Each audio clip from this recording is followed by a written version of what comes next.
ज्यांनी आता आपल्याला मार्गदर्शन केलं ते आपल्या सगळ्यांचे सहकारी हर्षवर्धन पाटील साहेब, आमदार दत्तामा भरणे, भाऊचे आमदार यशवंत माने,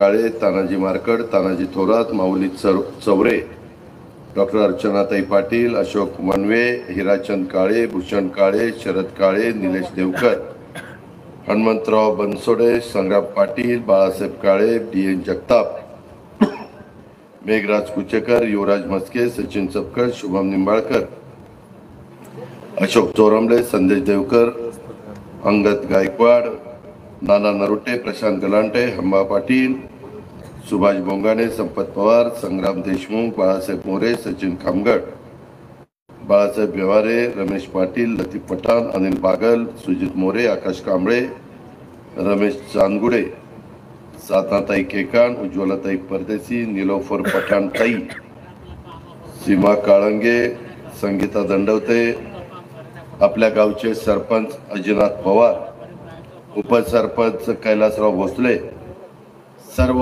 सन्माननीय ग्रामपंचायतीचे सदस्य, विकास सोसायटीचे चेअरमन, त्याचे सर्व सदस्य, सर्व पत्रकार बंधू भगिनींनो, माझ्या तरुण मित्रांनो, उद्याच्या 7 तारखेला सकाळी 7 ते संध्याकाळी 6 वाजेपर्यंत मतदान आहे आणि बारामती लोकसभा मतदारसंघामध्ये उद्याच्या 5 वर्षाच्या करता कोणाला खासदार करायचं हा निर्णय तुमच्या पवित्र मतांनी घ्यायचा आहे. आणि आम्ही सगळे महायुतीचे कार्यकर्ते, नेते तुम्हाला विनंती करण्याच्या करता आलो पदाधिकारी की बाबांनो, जे माझ्या आधीच्या वक्त्यांनी सदाशिवराव खोतांच्या पासून हनुमंतराव असतील, हर्षवर्धनजी असतील, दत्तामामा असतील, अनेकांनी आपली आपली मतं इथं मांडली, तुम्ही ऐकली. मित्रांनो, आपल्याला ही प्रपंचाची निवडणूक आहे. मागे अनेकदा खासदार अनेक झाले.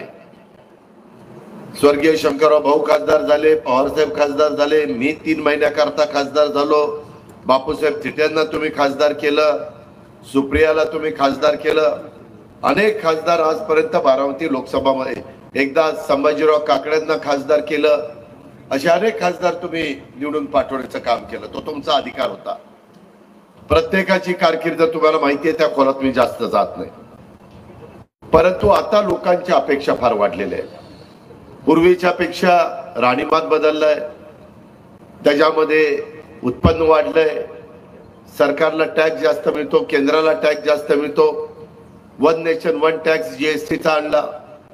आणि त्यामुळं तुम्ही आपले वडीलधारी ज्यावेळेस राहत होते, आपले आजोबा राहत होते, त्यावेळेसचा काळ आणि नंतर बदलत बदलत आजपर्यंतचा काळ हा आपण सगळे साक्षीदार आहोत. आपल्याला अनेक गोष्टी केल्या, परंतु पाण्याचा 100% प्रश्न काही सुटलेला नाहीये. आणि हर्षवर्धनजींचं, माझं, देवेंद्र, आपल्या दत्तामामाचं, यशवंत मानेचं, राहुल कुलांचं, आमचा सगळ्यांचा प्रयत्न आहे की आपल्याला राज्याचे मुख्यमंत्री, उपमुख्यमंत्री दोन्ही, अजित पवार आणि देवेंद्र फडणवीस आणि एकनाथराव शिंदे, यांची मदत तुम्हाला होणारच आहे, कारण मी त्या सरकारमध्ये अर्थमंत्री आहे. मी मदत टॅक्स जीएसटीचा आणला आणि त्यामुळं ज्यावेळेस राहत होते, आपले आजोबा राहत होते, त्यावेळेसचा काळ आणि नंतर बदलत बदलत आजपर्यंतचा काळ हा आपण सगळे साक्षीदार आहोत. आपल्याला अनेक गोष्टी केल्या, परंतु पाण्याचा 100% प्रश्न काही सुटलेला नाहीये.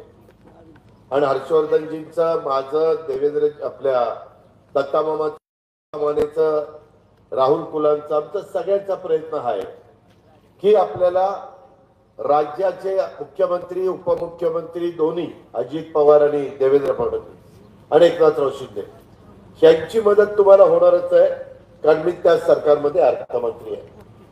मी मदत पण करतो, तुम्हाला सगळ्यांना माहिती आहे. मधी सिरसोडी, त्याच्यामध्ये करमाळा आणि माझ्या इंदापूरला जोडणारा 387 कोटीचा पूल मंजूर केला. टेंडर निघालंय, काम आता सुरू होईल. केला की नाही? कशाला म्हणतात 387 कोटी?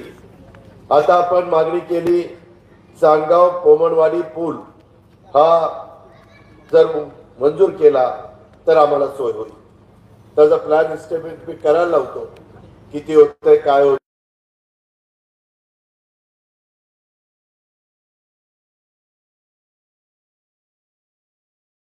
मागे एकदा सांगितलं तेव्हा सर्वे झालेला आहे, ते देवेंद्रजींच्याकडेच काम आहे. मी हर्षवर्धन, आपले दत्ता मामा आणि आमचे यशवंता, आम्ही सगळ्यांनी ठरवलेलं आहे की, आणि राहुलनी पण, आपला दौंडचे आमदार, की निवडणूक संपली की मुंबईला जरा वरचेवर बसून हे सगळे प्रश्न हे मार्गी लावायचे. माझी महायुतीचे जे जे भाजपचे, शिवसेनेचे, राष्ट्रवादीचे आणि मित्र पक्षांचे अध्यक्ष आहेत, त्यांनी अनमत ती एक एक यादी, पळसती देवला काय मागणी आली, भिगवणला काय मागणी आहे, माझ्याकडे आहेच, परंतु मला सगळं राज्याचं बघावं लागतं. तर तुम्ही सगळ्यांनी तशा प्रकारची लिस्ट करा. म्हणजे मग कलेक्टरकडचं कुठलं काम आहे बाबा, हे उजनीचा गाळ उपसाच्या बद्दलचं काम आहे, मग तिथं फक्त वाळू नाही काढली पाहिजे, नाहीतर मातीच्या गाळाच्या नावाखाली माती काढली तर ऍक्शन होईल, त्याच्यामध्ये दंड आकारला जाईल. तेवढी फक्त विनंती आहे. तुम्ही गाळ काढा. जे करमाळ्याला चाललंय असं सांगितलं, त्याच्याबद्दल मी संबंधितांशी बोलतो, काय त्यांचं म्हणणं आहे. ते म्हणले की आमच्या हातात नाही, तर मंत्रालयामध्ये ज्याच्या हातात असेल त्यांना सांगण्याच्या बद्दलचा आपण प्रयत्न त्या ठिकाणी करू. आणि आपण ज्यावेळेस सत्ताधारी पक्षाचे प्रयत्न करणार, म्हणजे त्याचं उत्तर आपल्याला मिळेल याबद्दल मला खात्री वाटते. उसा करता धमकी दिली जाते असंही सांगितलं. तुम्ही त्याबद्दल काळजी करू नका. तुम्ही कष्टाने ऊस पिकवा, चांगलं टनेज काढा, तुमचा ॲक्युरेट काटा आणि ॲक्युरेट पेमेंट हे करण्याच्या करता आम्ही सगळे तुम्हाला मदत करू. आणि काही जे दम देतात ना, तिकडे काही जायचं कारण नाही. आता दौंड आणि अंबालिकाची रोजचं क्रशिंग 30 ते 32 हजार टनाचं होतं, दोघांचं वेगवेगळं. एकाचं 17 आणि एकाचं 15. किती झालं? 32,000. किती ऊस पिकवा, सगळ्या गडी त्याला त्या ठिकाणी घेऊन जायला जाईल. आणि त्याच्यात मला सांगितलं की दादा, त्या अंबालिकाच्या लोकांशी बोला, ते जंगल वाघ वगैरे तिथं काळे कोण चिडबॉय त्याच्याबद्दल नाराजी आहे, ती लोकांची नाराजी दूर करा. त्याच्यामध्ये काय काळ्यांनी काय दिवा लावला ती बघतो आता. त्या काळेला पांढरा करायचा का चॉकलेटी करायचा, म्हणजे आधी मी तुम्ही तक्रार केली, मला त्यालाही विचारावं लागलं, काळे काय बाबा, काय चुकलं, काय अडचण आहे, मग त्याची काय मागणी, असं करून आपण मार्ग काढू. तुम्ही बिनकाळजी राहा. त्याच्यामध्ये लाईटचा प्रश्न सांगितलाय. काय झालं, एकदमच डिमांड वाढली सगळ्या राज्याची. टेम्परेचर गेले 44-43, आणि त्याच्यामुळं आता आचारसंहिता आहे तरी काही त्याच्यातनं कुणाशी बोलून, आज खरं तर ऊर्जा मंत्री देवेंद्र फडणवीस साहेब पुण्यामध्येच आहेत. माझा सकाळी त्यांचा फोन झाला, मी त्यांच्याशी पण बोलतो आणि तो मार्ग मी हर्षवर्धन, दत्तामामा, यशवंता आम्ही काढून देतो. त्याच्यामध्ये हे चांदगाव पोमणवाडीचा ब्रिज हे लवकर इस्टिमेट झालं तर येणाऱ्या अधिवेशनामध्येच त्याचा आपण व्यवस्थितपणे मार्ग काढू. ते गाळाचं मी तुम्हाला सांगितलेलं आहे. दुसऱ्या एक लोकांनी मला चिठ्ठी दिली, महाविकास आघाडीच्या काळात आम्ही शेतकऱ्यांची वीज कट केली, त्यामुळे शेतकरी वर्गात नाराजी आहे म्हणून बोलावं. महाविकास आघाडीच्या काळात माझ्याकडे अर्थ खातं होतं, ऊर्जा नव्हतं. ऊर्जा खातं काँग्रेसकडे होतं, आणि काँग्रेसने खाती ज्यांच्याकडे असतात त्याबद्दलचा निर्णय त्या खात्याच्या मंत्र्यांनी घ्यायचा असतो. सहसा आम्ही एकमेकाच्या मध्ये लुडबुड त्या ठिकाणी करत नाही, आणि तशा पद्धतीनं तो निर्णय झाला. आम्ही त्यांना सांगत होतो की बाबा इतकं कठोर वागू नका, शेवटी शेतकरी आहे हा, एवढं मोठं लाखाचा पोशिंदा आहे, एवढं धान्य पिकवतोय, एवढं ऊस पिकवतोय, फळबागा करतोय, फुलं पिकवतोय, तर तुम्ही त्या ठिकाणी करू नका. त्याच्यामुळं माझा कुठंही याच्याशी संबंध नाही. इथं सरळ लिहिलंय, तुम्ही शेतकऱ्यांची वीज कट केली, मी वीज कट केलेली नाही. त्याच्यावर ती डोक्यातनं काढा. त्याचबरोबर पळसदेव गावठाण पुनर्वसित आहे तरी येडे वस्ती, माळे वाडी, शिंदे वस्ती फॉरेस्टमध्ये 40 वर्षापासून राहतोय. गावठाणाचा विस्तार वाढ करून संबंधित वस्ती गावठाणात फॉरेस्टचा असेल तर ते तपासावं लागेल, कारण सुप्रीम कोर्टाच्या मोठ्या प्रमाणावर त्यांच्या बाजूनी निकाल आहे. मी ती गोष्ट मला अधिवेशन आचारसंहिता संपल्यावर भेटा अशी माझी विनंती आहे. त्याच्यामध्ये पळसदेव पंचकृषीत उजनी बॅकवॉटर बंधाऱ्याचं सांगितलं, तर भीमा चांदगाव ते केतूर कोमलवाडी पुलाचं सांगितलं.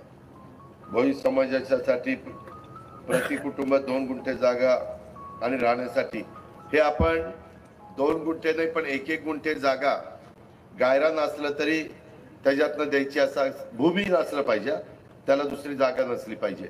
त्याचं घर बांधायला अशी 1-1 गुंठे जागा देण्याचा निर्णय आणि त्याला घर पण देण्याचा निर्णय आपण घेतलाय. 3 कोटी घरं ह्या म्हणजे या पुढच्या टर्ममध्ये बांधायचा निर्णय नरेंद्र मोदी साहेबांनी घेतला. साधारण 3 कोटी देशात म्हटलं तर 35-40 लाख घरं आपल्या महाराष्ट्रामध्ये मिळतील. आणि ती कमी पडली तर राज्य सरकारकडनं पण तुम्हाला कोटा उपलब्ध करून देण्याच्या करता महायुतीचं सरकार त्या ठिकाणी प्रयत्न करेल. महायुतीचे आम्ही लोकप्रतिनिधी प्रयत्न करू. त्याचबरोबर हे वेगळे नोकरीचं ते ह्याला नाही माझ्या ह्यांच्याकडे हे पण झालं. मित्रांनो, अशा प्रकारे ही सगळी कामं आहेत. माझी आपल्याला विनंती, महायुती, राष्ट्रवादी काँग्रेस पार्टी, भाजपा, शिवसेना, मनसे यांनी बाहेरनं पाठिंबा दिलाय.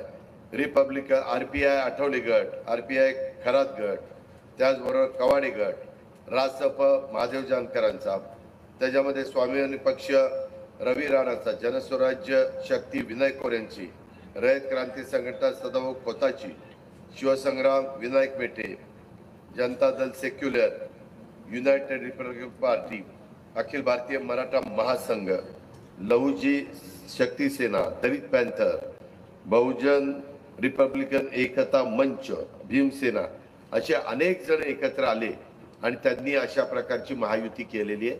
लोकांच्या भल्याकरता, लोकांचे प्रश्न सुटावेत, लोकांचा विकास व्हावा, त्याच्यातून केंद्राचा निधी यावा, राज्याचा निधी यावा, ही त्याच्या पाठीमागची भावना आहे.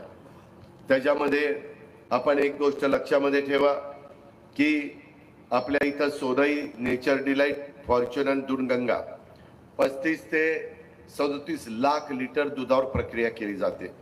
माझ्या माहितीप्रमाणे एखाद्या तालुक्यामध्ये 35 ते 37 लाख लिटरवर प्रक्रिया करणारा महाराष्ट्रात दुसरा कुठलाही तालुका नाही, तो तुमचा इंदापूर तालुका आहे. अशा पद्धतीनं तुम्हाला त्याच्यातनं मदत होते.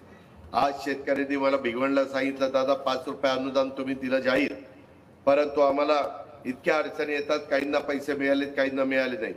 काही ना काही तिथं कागदपत्र सादर करत असताना कॉम्प्युटरच्या वगैरे तिथं अडचणी येत आहेत की त्याबद्दल मी अधिवेशन निवडणूक आचारसंहिता संपल्यानंतर त्या संदर्भामधली बैठक घेऊन काय अडचणी येतात आणि त्या कशा दूर केल्या पाहिजेत तशा पद्धतीनं काम मी तुम्हाला करून देतो. पुणे जिल्हा मध्यवर्ती सहकारी बँक पण तुम्हाला 40 लाखापर्यंत आता 6% व्याजाने तुमच्या मुलामुलींना शिकवण्याच्या करता कर्ज देते. आणि मागच्या 2 वर्षात आम्ही 325 मुलामुलींना कर्ज दिलं आणि ते ग्लोबल सिटीजन झाले. हा एक प्रयत्न आपल्या पुणे जिल्हा बँकेने केला. 2-3 वर्षात 2000 मुलामुलींना त्याचा फायदा होईल अशा प्रकारचा आमचा सगळ्यांचा मानस आहे. त्याच्यामध्ये काहींनी दिलं ऊस उत्पादक शेतकरी म्हणून की बाबा आमचं मौजे नावी तालुका इंदापूर हे शेतकरी ॲग्रो कारखान्याचे सभासद आहेत. त्या शेतकऱ्यांना बारामती ॲग्रोचे कर्मचारी ऊस गाळप विषयी भीती दाखवत आहेत. आमच्या गावामध्ये माळी समाजाचे ऊस उत्पादक मोठ्या प्रमाणावर आहेत. त्यांना विनंती आहे, आमची विनंती आहे, अंबालिकाचे जंगल काका वाघ यांना पाठवण्यात यावं. त्यांच्यासोबत आम्ही बैठक आयोजित करतो. त्याच्यामध्ये जंगल काका वाघला पाठवा, त्याला दादांनी इथं जायला सांगितलं, मीटिंग घ्यायला सांगितलं. त्याच्यामध्ये शांभवी टेक्सटाईल समोरील मुख्य बाजारपेठेत LT लाईन तारा खाली केलेल्या आहेत. ह्याच्या संदर्भामध्ये परिमंडळ दूध अनुदानाच्या बद्दल मी सांगितलं की बाबा काही त्रुटी राहिल्यात म्हणून तुम्हाला त्रास होतो. मगाशी आमच्या हनुमंतराव बनसोडेंनी बोलत असताना खरं तर मित्रांनो मागं पवार साहेबांनी युपीएचं सरकार असताना देशाचा 71,000 कोटीचा कर्जमाफी केली देशाची. त्यात आपल्या राज्याची माझ्या किती झाली होती राज्याची माहिती आपल्या राज्याची सहसा 110 असते परंतु आता 71,000 मध्ये आपण पैसे वेगळे दिले जे बसले नाही ते त्याच्यामध्ये 6-7 हजार कोटी आपण दिले परंतु जे ज्या लाभार्थींना लाभ मिळाला नाही त्याच्यामध्ये मग प्रस्ताव त्यांनी आणला होता सहकार मंत्री म्हणून आणि आम्ही तो मान्य केलेला होता. त्याच्यानंतर मात्र देवेंद्रजींनी 35,000 कोटीची माफ केली 2014 ते 2019च्या दरम्यान. पुन्हा 19ला आम्ही आलो आम्ही पुन्हा 27,000 कोटीची राज्याची केली फक्त राज्याची. देवेंद्रजींनी केली फक्त राज्याची. देशाचा काही आपला संबंध नव्हता म्हणजे कर्जमाफी करण्याकरता तो अधिकार आमचा नव्हता. अशा पद्धतीनं आपण त्याच्यातनं मार्ग काढला. वेळोवेळी शेतकऱ्याला आम्ही मदत करतोय. आता तर मोदी साहेबांनी उद्याच्या काळामध्ये 300 युनिट पर्यंत वीज वापरणारा जो वर्ग आहे गरीब त्यांना 300 युनिट पर्यंत मोफत वीज देण्याचा त्यांनी जाहीरनामा दिलेला आहे. त्याच्यावर त्यांना आता मोफत वीज त्या घरामध्ये मिळणार आहे. पळसदेव ते न्हावी रस्ता पळसदेव हद्दीत 1 किलोमीटर बंद पडलाय. ते कशाने बंद पडला आता फॉरेस्टचं काय मी कसं काय फॉरेस्ट मध्ये जर तिथं केला चालू की ते कॉन्ट्रॅक्टरला अटक करतात आणि जो अधिकारी सांगेल त्याला अटक करतात. ती गणपती माझ्या नावावर पावती पडते.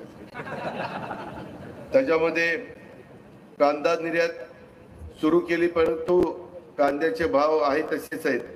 नियमित कर्ज फेडणाऱ्याचं 50,000चं आमचे दिलीप वळसे पाटलाकडे खातं आहे.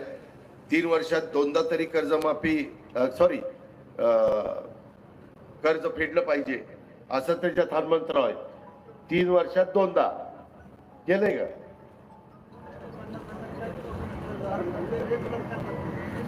तेच ना.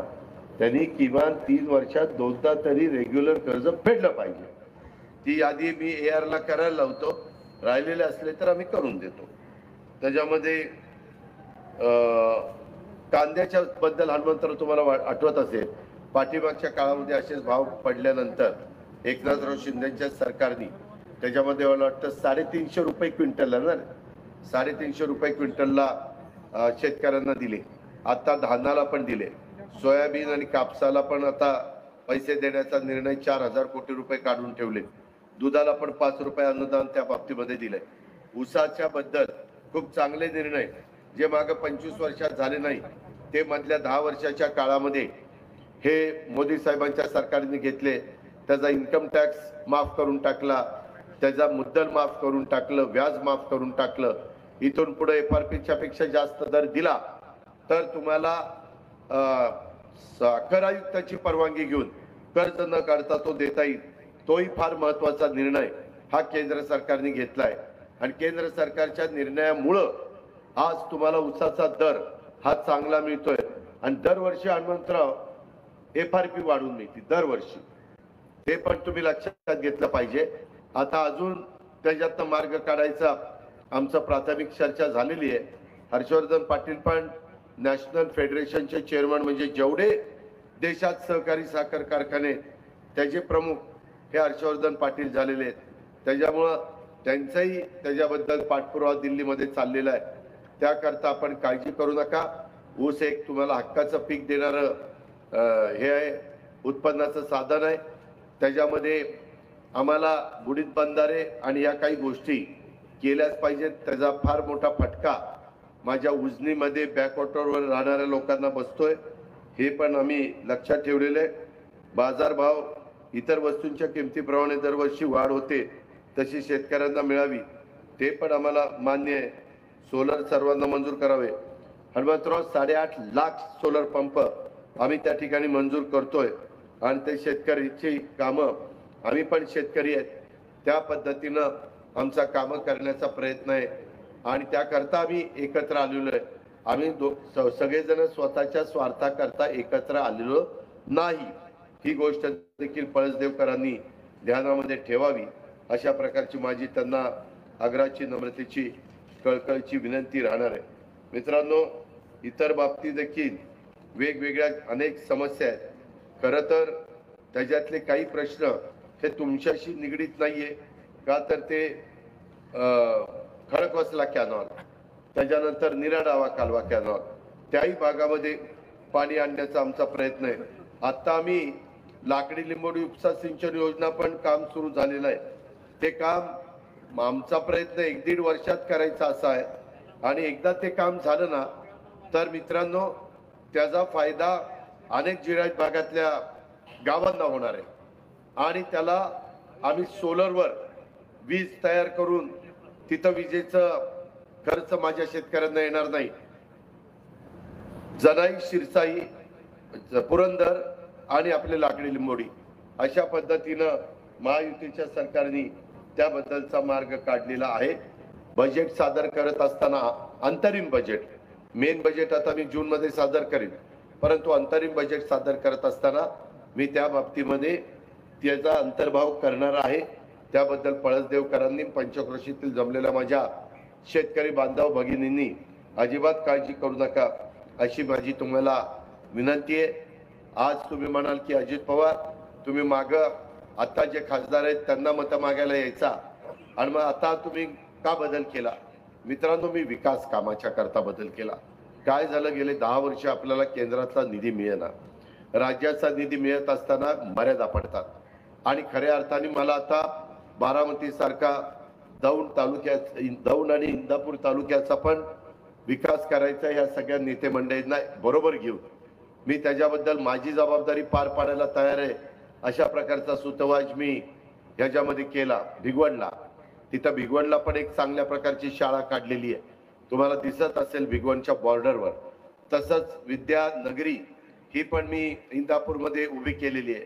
हर्षवर्धन पाटलांचं पण तिथं विद्येचं युनिट हे 2-3 ठिकाणी उभं आहे. अशा पद्धतीनं माझ्या भागातली मुलं मुली दर्जेदार शिकावीत, चांगल्या पद्धतीनं त्यांना नोकऱ्या मिळाव्यात किंवा त्यांनी स्वतःचे व्यवसाय करावेत, मुद्रा लोन घ्यावं. इतर ठिकाणी जिथं मदत लागेल तिथं आम्हीच राज्यामध्ये आणि देशामध्ये सत्तेवर असल्यामुळं त्याचा फायदा तुम्हाला, तुमच्या मुलांना करून द्यावा, ही माफक अपेक्षा आमची सगळ्यांची आहे. म्हणून या असल्या रखरखल्या उदा तुम्ही एवढ्या मोठ्या संख्येने उपस्थित राहिला त्याबद्दल तर मी तुम्हाला लाख लाख धन्यवाद दिलच. परंतु तेवढीच सहकार्य कृपा करून उद्याच्या 7 तारखेला ही बावकी गावकीची निवडणूक नाही, भावनिक होऊ नका. आपण वेळोवेळी आपल्या वरिष्ठांना मदत केलेली आहे. आता आपल्याला आपला फायदा करून घ्यायचा आहे, आपल्याला आपले प्रश्न सोडून घ्यायचे. रेल्वे लाईनच्या संदर्भातले त्याच्यामध्ये वंदे भारत ट्रेन सुरू करायचे, रेल्वे ओव्हर ब्रिज टाकायचे, RUB करायचे, रेल्वे अंडरब्रिज, अशा पद्धतीनं अंडरपास, अशा पद्धतीची कामं ही करण्याच्या करता केंद्राची मदत लागतेच. हा अनुभव मी देश पातळीवर ज्यावेळेस फिरत असतो तेव्हा घेतलाय. राज्याच्या पातळीवर पण फिरत असताना काही भागामध्ये, जसं पुण्यात नदी सुधार कार्यक्रमाला काही कोटी रुपये मिळाले, 24/7 ची पाईपलाईन पिण्याच्या पाण्याच्या टाक्या करण्याच्या करता 2300 कोटी रुपये मिळाले. त्याच्या संदर्भामध्ये टर्मिनल विमानतळाचा करण्याला 500 कोटी रुपये मिळाले. आपल्याला पण आंतरराष्ट्रीय दर्जाचं विमानतळ त्या ठिकाणी करायचंय आणि ते करण्याच्या करता केंद्राची मदत आपल्याला हवी. म्हणून माझी तुम्हाला सगळ्यांना आग्रहाची विनंती आहे, कायदा सुव्यवस्था चांगली ठेवण्याच्या करता किंवा मगाशी आमचे प्रवीण माने असतील किंवा आमचे हर्षवर्धन पाटील असतील, दत्ताभाऊ भरणे असतील, ज्यांची भाषणं झाली त्यांनी भाषणामध्ये ज्या सार्वजनिक प्रश्नाच्या संदर्भातला ओहापोह केला, ते प्रश्न हे मार्गी लावण्याच्या करता आम्ही लोक कटिबद्ध आहोत. आम्ही शब्दाचे पक्के आहोत, आम्ही दिशाभूल करणार नाही. कारण आम्हाला ही निवडणूक झाल्यावर उद्याच्या विधानसभेच्या निवडणुकीच्या निमित्तानं तुमच्या सगळ्यांच्या समोर यायचंय. त्यावेळेस पण मी इथंच दाखवून देईन, इंदापूरच्या सभेत किंवा जिथं सभा होईल तिथं, की आम्ही लोकसभेच्या प्रचाराच्या निमित्तानं फिरत असताना लोकांचे प्रश्न समजावून घेत असताना हे करू सांगितलं, त्याच्यातलं 4 महिन्यात हे केलं. शॉर्ट टर्मचं जे ते लगेच मार्गी लावू, लॉंग टर्मच्या करता मंजुऱ्या देऊन त्या कामाला शुभारंभ करू. हे फक्त महायुतीच. अरे काय राव, मी काय नावं घ्या,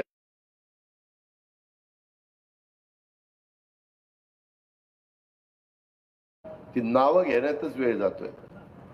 ते बायकोला बरं असतं, एक नवऱ्याचं नाव घेतलं की काम पत्ते होते. यायला इथं तर यादीच आहे, त्याच्यात पुन्हा कोण तरी देत. अरे ही राहिलंय. आणि निवडणुकीत जे उमेदवार असतात किंवा उमेदवाराच्या जवळचे, त्यांना गुणांनी ऐकावं लागतंय.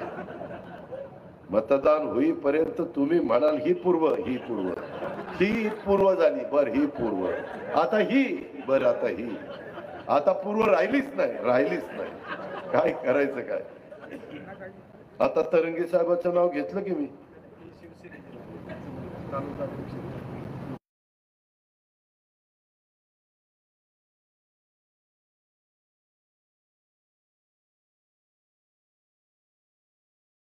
सुदर्शन साखरेजी, प्रकाश शेळकेजी, मिलिंद साबळेजी, विजय पवारजी, अनिल कदमजी, बाबासाहेब शिंदेजी, हे सगळे सन्माननीय शिवसेनेचे नेतेगण आहेत. त्यांचाही उल्लेख मी करतोय, कारण हर्षवर्धन पाटलांनी सांगितलंय नावं घ्यायचा कार्यक्रम अजित पवारकडे दिलाय आणि ठोकाठोकी करण्याचा कार्यक्रम त्यांनी घेतला. मित्रांनो, गमतीचा भाग जाऊ द्या, परंतु उन्हाची तीव्रता वाढली. मी सगळ्यांना सांगतो, उष्माघाताचे फार बळी आपल्या राज्यामध्ये होत आहेत. काळजी घ्या, पाणी प्या, फार उन्हाचं बाहेर पडू नका. जिथं जेवढं उन्हाचा चटका टाळता येईल तो टाळण्याचा प्रयत्न करा. रानात जायचं असेल तर सकाळी लवकर उठून जावा आणि 11च्या आत परत या, आणि परत जायचं असेल तर 4च्या 5च्या पुढे जावा आणि सूर्य मावळल्यानंतर परत या, अशी माझी तुम्हाला विनंती आहे. मित्रांनो, आम्ही शब्दाचे पक्के आहोत.